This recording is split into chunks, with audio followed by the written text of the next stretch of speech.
continuing with some interest problems, we're going to look at a student loan that is paid back in less than a year, after 120 days in fact. Okay.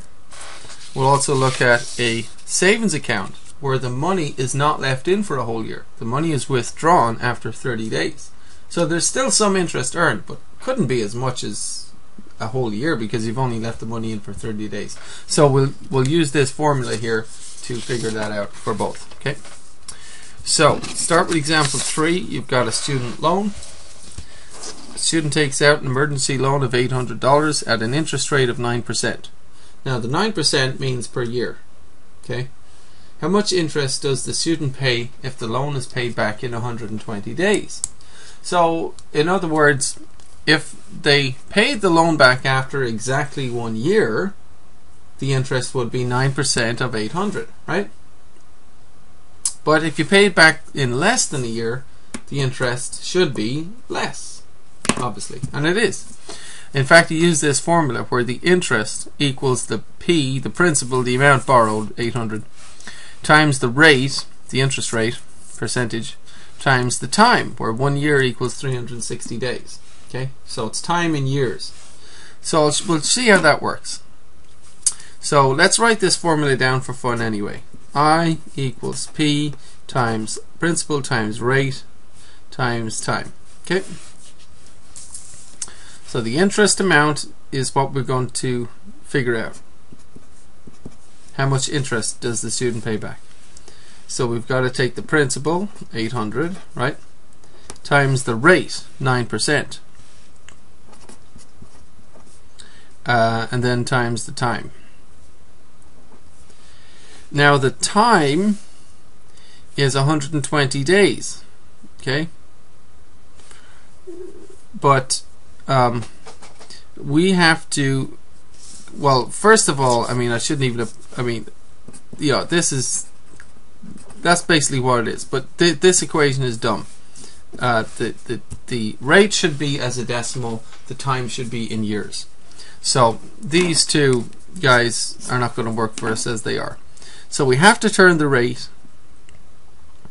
The rate, or the percentage, is 9%. Now 9%, what's that as a decimal? It's 9%, 9 per 100, or 0.09. Okay, so we need the rate as a decimal, and the time needs to be measured in years. So the time is the amount of days, 120 days, divided by 360 days. Taking out some holidays, banks consider a year to have 360 days in it. Okay, so 120 days over 360 days, that becomes, well, you could divide by 10 on top and bottom, that becomes 12 over 36. And what does that become now? 2 into 12, 6 times. 2 into 3 goes once, and 1 over. 2 into 16 is 8 times, so we get 6 over 18. What does that become?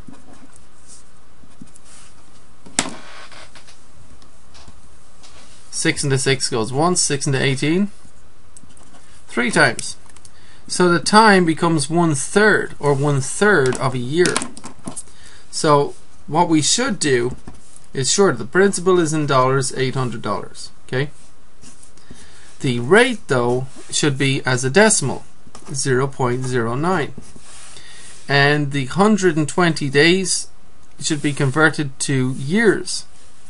So we have time equals 1/3 of a year, or 1/3 years, let's say. Okay, so you go 120 over 360.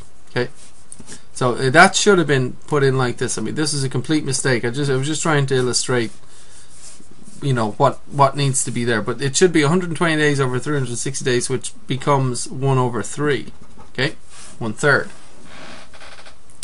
So what we do is we go ahead and calculate all of this. Now, if we just go straight across so we can see what's happening, we're going to take the 800,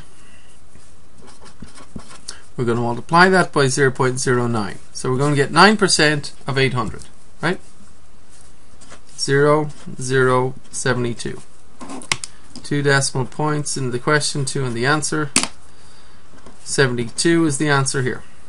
So the 800 times 0.09 becomes 72. So I end up with 72 times 1/3. So the trick is that if the student paid the loan back at the end of the year, they would have to pay the full 9% of $800, which is in fact $72. Okay? But because they paid the loan back early, after only 120 days, you take the interest amount of the year, which is 72, and 120 days is 1/3 of a year, right? And that makes sense, because look, 120 plus 120 plus 120, what does that give? That gives 3. That gives 360. So a financial year has 360 days in it, they say, because they take out some holidays, right? So you know, and so basically it's 1/3 of a year. So you take the interest that should have been paid back at the end of the year, and you just take 1/3 of that. Okay? So what's 72 multiplied by 1/3? What's 1/3 of 72? Well, you times that becomes 72 over 1, right? Okay, and so we have 72 over 3, which is what? 3 into 3 goes once, 3 into 7 goes 2 times, remainder 1, 3 into 12 goes 4 times, right? So 24 over 1, or 24. Okay? So at the end of all that, the interest is the interest on the loan, $24. Okay?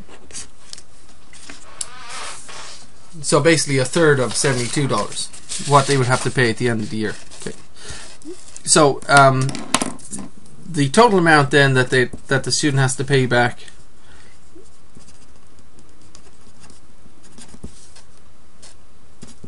to repay would of course be the 800 plus the interest of 24, right? So they'd have to pay back $824, right?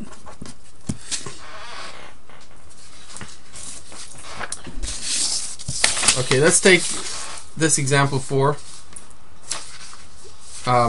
a savings account where there is an early withdrawal of money. And we use the same formula. Interest equals principal times the rate times time. $2,400 is deposited in a savings account that pays 4%.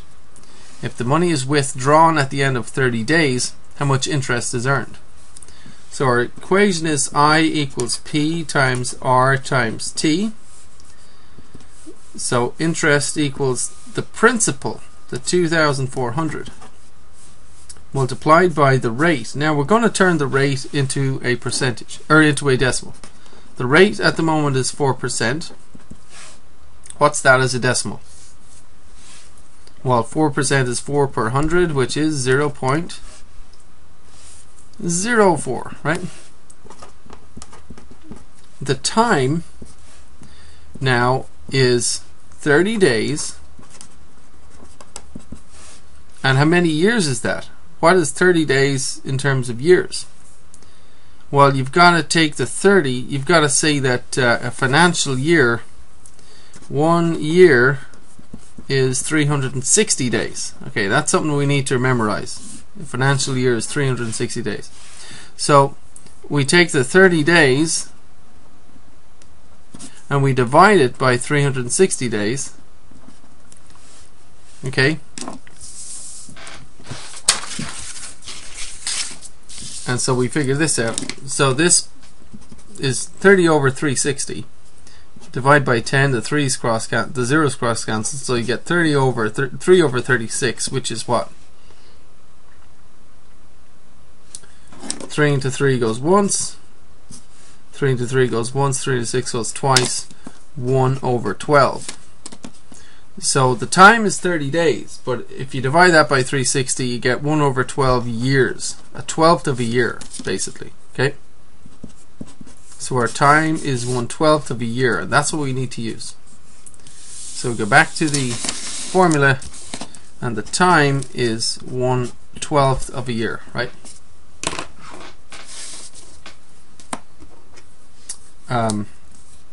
And then we need to calculate this.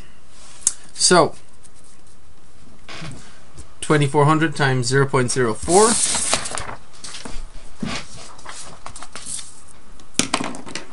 Let's do that.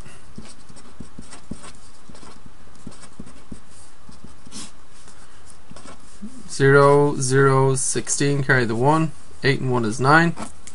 2 decimal places in the question, so 2 in the answer. 96.00 or 96. So 4% of 2400 would be $96. So if the person left the money for the whole year, they would get $96 in interest. They withdrew the money early, so they're not going to get as much. They withdrew the money after 1/12 of a year. 30 days became 1/12 of a year. Okay, and so you got to take the 96 that they would have got and divide it by 12. Multiply it by 1 over 12. So 96 is 96 over 1, right? So our interest becomes 96 over 12. And what's that? 2 into 12 goes 6 times. 2 into 9 goes 4 times. Remainder 1. 8 times. So we get 48 over 6. Do you know your 6 times tables? 6 into 6 goes once. 6 into 48 goes 8 times.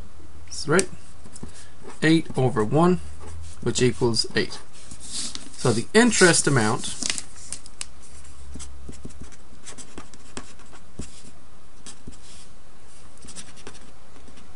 interest paid to the customer, $8. Okay? So if the money is withdrawn at the end of 30 days, how much interest is earned, or interest earned or paid is $8. Right, I should say earned, huh?